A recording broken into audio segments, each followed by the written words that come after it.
this next lady, you'll see over here, Elise Stefanik. She's an absolute superstar in the Republican ranks.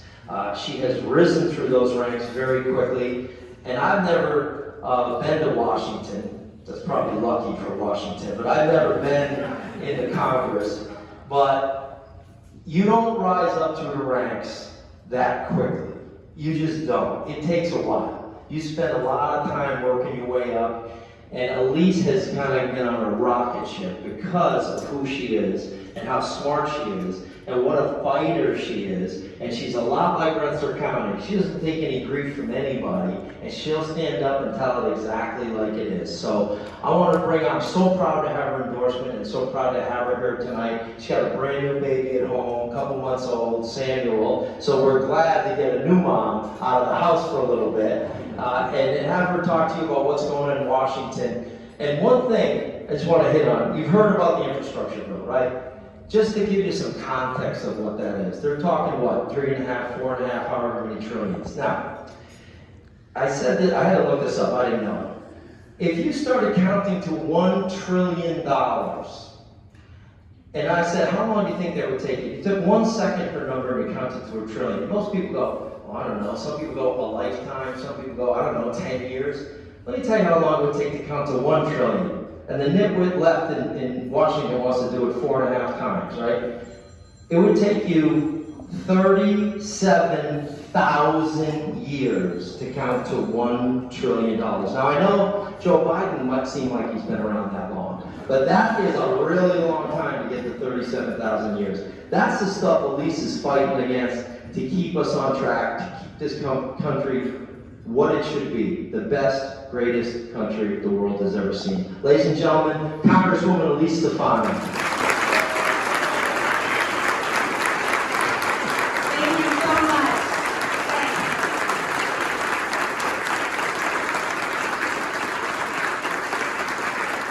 Thank you. I'm going to start off by asking one question.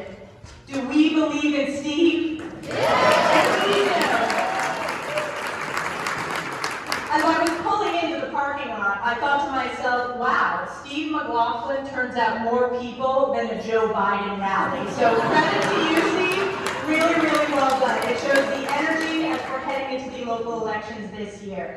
I couldn't be more honored to be here to support my friend Steve. And I don't know if he remembers this, but when I was a first-time candidate, I filed to run for Congress in 2013. No one thought I could win. I met Steve at the Washington County Fair milking contest. This is when Steve was an assemblyman.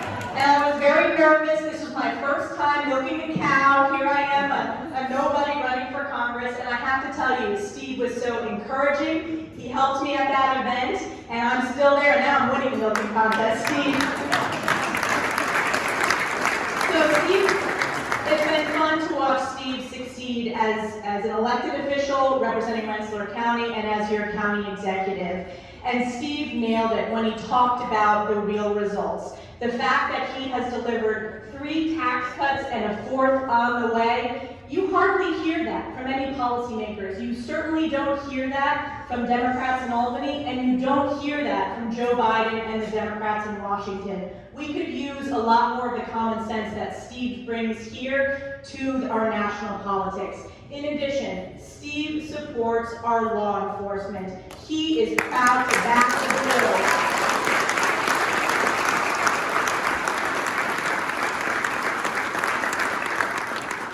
And as someone, myself, I am very proud to have earned the support of the police unions, of our first responders. That means a lot when they endorse someone like Steve. They've seen his leadership as county executive, and they know that he always has their backs, and he will stand up for the safety and security of our communities and our men and women in uniform. In addition, Steve has supported our first responders, as I said, but also when it mattered most this past year during the COVID pandemic, he stood up and protected our most vulnerable. He said, not here, not now, not ever, when it comes to COVID in our nursing homes.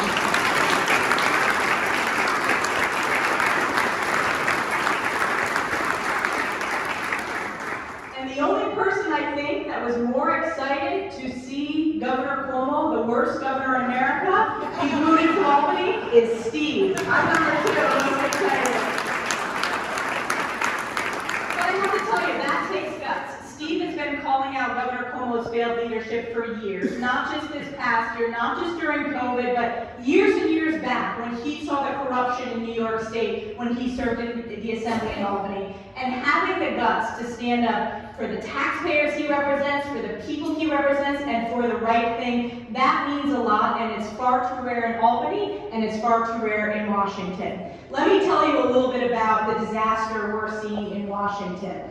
We have seen the unraveling in just 9 months of Joe Biden's failed policies, and the American people are having buyer's remorse. We're seeing crisis after crisis after crisis.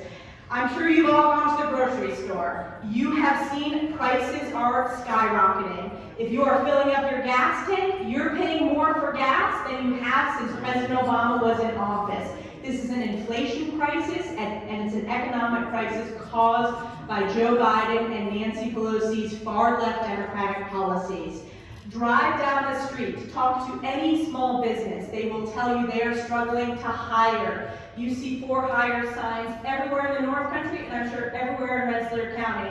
And unlike Steve, who welcomes businesses and supports manufacturers and entrepreneurs and small businesses here, Joe Biden's policies have been crushing small businesses. More regulations, higher taxes, incentives not to work rather than getting back to work.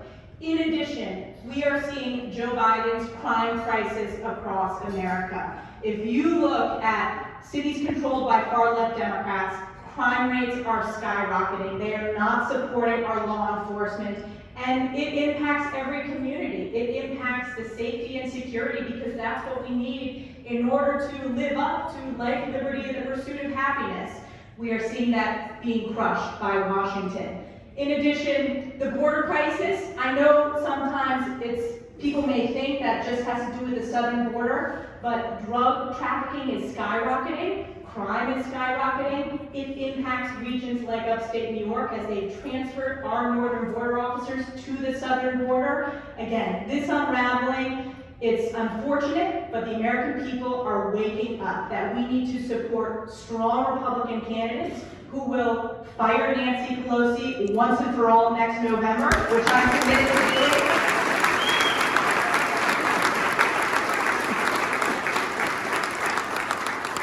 And that starts in the local elections. People will look at the success of local elections this year as an indicator for the energy and enthusiasm as we head into the midterms. I'm committed to helping win back the House and to, frankly, saving America from the disastrous policies of Joe Biden.